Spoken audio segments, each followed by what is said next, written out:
आशुतोष जी, क्या भारत को इस डिजाइन से डरना नहीं चाहिए? अगर ये डिजाइन भारत के खिलाफ बोलने वालों का कहीं ना कहीं हौसला बढ़ाता है, तो क्या ये डिजाइन भारत के लिए डेंजरस नहीं है? नविका जी, मैं उम्मीद करता हूं कि मुझे बोलने दिया जाएगा, क्योंकि मैं जो बातें कहने जा रहा हूं उसको सुनकर आपके पैनल के कुछ लोग उछल सकते हैं अपनी कुर्सी से। जो उनके बारे में आप क्या कहेंगे जो भारत के संविधान को स्क्रैप करने की बात करते हैं?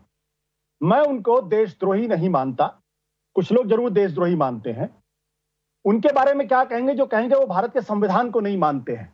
मैं उनको देशद्रोही नहीं कहता, लेकिन कुछ लोग उनको देशद्रोही कहना चाहिए। उनको कहना चाहिए जो रोज लोगों को देशद्रोही होने का सर्टिफिकेट देते हैं।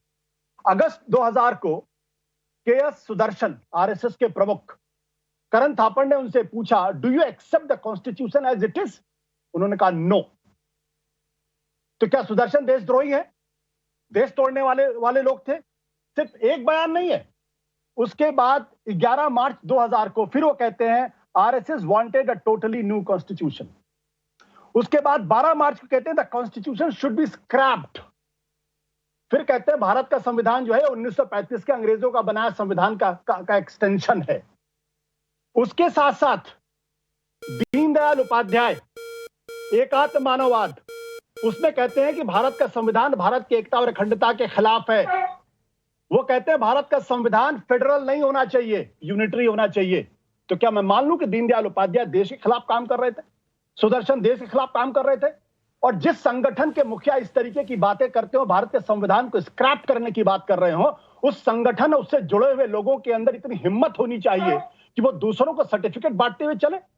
और दूसरी बात, 1984 की बात करते हैं, नानाजी देशमुख ने लेख लिखकर 84 के दंगों को सही ठहराया था, एंडोर्स किया था उसको। और अगर जिसको नहीं पता है वो उसके बारे में देख सकता है, उसके बारे में चेक कर सकता है। सवाल इसी बात को लेकर ये है, मैं तो इल्हान उमर हो चाहे हाफिज सईद हो, किसी से मिलने को गलत नहीं समझता हूं, क्योंकि भारत के प्रधानमंत्री ने जब क्या कह रहे हैं आप आशुतोष जी? नागरिका सुन लीजिए मुझे, मैं तो उछलूंगी अपनी कुर्सी से। इस देश में राहुल गांधी अपने पत्रकारों को तो मिलना नहीं चाहते, भारतीय पत्रकार जो उनसे अग्री नहीं करते उनको तो मिलना नहीं चाहते, और वहां पर इल्हाम उमर से मिलने को आप ठीक बता रहे हैं। मैंने कहा था कि आखिर लोग जंप करेंगे। वेद प्रताप वैदिक ने जाके हाफिज सईद से बात की थी, मुलाकात की थी, नहीं मुलाकात की थी? वेद प्रताप वैदिक देश के चंद बहुत बड़े पत्रकार हैं और नरेंद्र मोदी के बड़े करीबी लोगों में से हैं। संघ से उनका बड़ा करीबी रिश्ता था। 2015 में वो वेद प्रताप वैदिक क्या लीडर ऑफ ऑपोजिशन थे? वेद प्रताप वैदिक क्या लीडर ऑफ ऑपोजिशन थे? सुदर्शन जी के बारे में आपकी क्या राय है? सुदर्शन जी के बारे में क्या जो कहते हैं भारत के संविधान को स्क्रैप कर दीजिए, आपकी राय क्या है उसके बारे में? किसी पोस्ट पर नहीं थे, कैबिनेट पोस्ट में, और भारतीय पार्लियामेंट को रिप्रेजेंटेटिव नहीं थे। लेकिन शहजाद पूनावाला जी जवाब दीजिए, इसके बाद हर्षवर्धन त्रिपाठी जी ने हाथ उठाया। सबसे पहले आशुतोष जी, मेरे भाई आशुतोष, सर्टिफिकेट है नाविका, मुझे लगता है अपने अपनी बारी पे अपने हाथ में कॉन्स्टिट्यूशन लहराकर और बाकी इल्हाम उमर को मिलकर ये कॉन्स्टिट्यूशन के रखवाले नहीं बन सकते। लेकिन आशुतोष जी, अब देखिए, शहजाद पूनावाला जवाब दीजिए। आशुतोष जी, अब in the interest of a debate आप अपनी बातों पे उछल रहे हैं, मान्यवर, कोई और तो नहीं उछला, आप ही उछल रहे हैं। अब सुन लीजिए आशुतोष जी, मैंने आपके बीच में एक भी बार डिस्टर्ब नहीं किया। तो आशुतोष जी अपनी अपनी बारी में, आशुतोष जी अपनी अपनी बारी में, आशुतोष जी अपनी अपनी बारी में, और थोड़ा धैर्य आपको भी दिखाना पड़ेगा। हो सकता है मेरी बातों से आपको उछलने का मन करे, पर उछलना मत, अपनी बात पूरी करने दीजिएगा। ये मुझे लगता है लोकतांत्रिक बर्ताव होगा। देखिए, पहले तो मैं आशुतोष जी की बातों पर उछलने नहीं चाहता हूं, मैं तो स्वागत करना चाहता हूं। इन्होंने इल्हान उमर की तुलना एक प्रकार से हाफिज सईद से की, तो उनकी दृष्टि में हाफिज सईद जो करता है वही इल्हान उमर कर रही, मैं स्वागत करता हूं। पर एलओपी का पद जो होता है वो भारत के संविधानिक दृष्टिकोण का पद है, ये संसद का पद है, ये देश का पद है, और उस पद पर होते हुए ना आप हाफिज सईद से मिल सकते हैं, ना भारत विरोधी या भारत के विघटन करने वाले लोगों से मिल सकते हैं। मैंने आपको वाजपेयी जी का उदाहरण दिया, तो आपको मोदी जी का भी उदाहरण देता हूं। मोदी जी डिक्लेयर हुए थे, एलओपी तो नहीं थे वो, पर वो डिक्लेयर हुए थे पीएम कैंडिडेट के रूप में।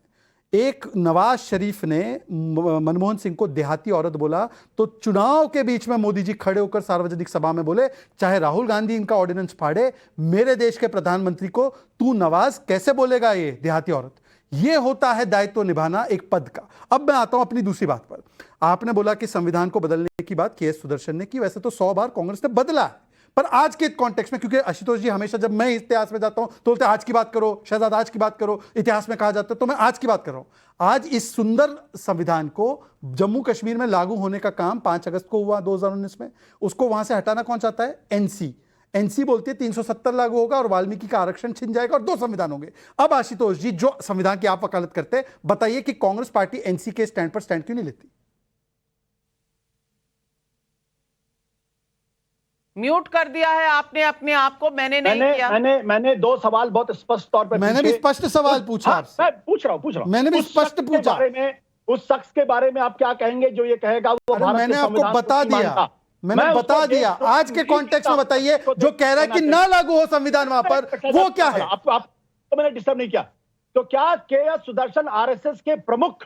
अरे मैंने आपको जवाब दे दिया। तो आरएसएस कोई कॉन्स्टिट्यूशनल पोस्ट पे नहीं है, सवाल वो नहीं है नाविका। हर्षवर्धन त्रिपाठी, एक मिनट, सवाल नहीं है, वो रॉन्ग डिबेट ले जा रहे हैं। हर्षवर्धन त्रिपाठी, अगर संविधान की बात हो रही है और अगर बात हो रही है भारत की अखंडता की, तो क्या इल्हम ओमर जैसे इंसान जो 370 के भी खिलाफ हैं, जो पीओके पाकिस्तान का बनाना चाहते हैं, और उनके ऊपर आशुतोष जी का कोई व्यू ही नहीं है? वो कह रहे हैं हाफिज सईद से भी मिल लो, गुरपतवंत सिंह जो खालिस्तान बनाना चाहते हैं वो भी सही है। आपकी राय क्या है सुदर्शन जी के बारे में, जो कह रहे हैं भारत के संविधान को नहीं मानता? आपकी राय क्या है? अरे भाई, सुदर्शन जी आज जीवित नहीं है, और अगर आप मान, अच्छा 10 सेकंड दे दीजिए नाविका जी, प्लीज 10 सेकंड दे दीजिए। मैं 10 सेकंड, हर्षवर्धन जी 10 सेकंड आपसे चाहता हूं, मैं जवाब दे रहा हूं। अरे मैं जवाब दे रहा हूं, हर्षवर्धन जी क्यों जवाब देंगे? मैं दूंगा ना सुदर्शन जी। अरे जवाब ले लो, जवाब दीजिए। अब जवाब सुनने की क्षमता रखिए, क्योंकि यस और नो में नहीं हो सकता। मैंने आपसे नहीं पूछा, मैं तो हर्षवर्धन जी से पूछा। आप वो जवाब देंगे अपने समय पर, मैं अपना जवाब देता हूं। दर्शन जी, मैं आप, अरे भाई ये क्या तरीका है भाई आशुतोष जी, डिबेट हाईजैक नहीं कर सकते। ओके, मैं तो कह रहा हूं कि सुदर्शन जी ने तो केवल कहा, प्रियम्बल से शब्द बदलना, जो संविधान की आत्मा थी, राम जी के कृष्ण जी के चित्र को निकालना, इमरजेंसी लागू करके संविधान की आत्मा को मानना, यह किया कांग्रेस ने, 100 बार अमेंड किया। तो आप कांग्रेस के ऊपर स्टैंड लीजिए, और आज कर रही है 370 लागू होना मतलब संविधान लागू ना होना, उस पर स्टैंड लीजिए। अब आप यहाँ तो कह रहे हैं मैं संविधान को ही नहीं मानता, एकदम नक्सलवादी सोच है। अरे भाई, आप मान ही नहीं रहे इस बात को, क्योंकि डिबेट इस बात की है कि संवैधानिक पद पर रहकर कोई ऐसा कर सकता है ना। सुदर्शन जी कभी किसी पॉलिटिकल पार्टी के अध्यक्ष थे, वो एक सोशल ऑर्गेनाइजेशन के अध्यक्ष थे, लेकिन हर्षवर्धन त्रिपाठी, आशुतोष जी इस डिबेट को दूसरी तरफ क्यों ले जाना चाहते हैं?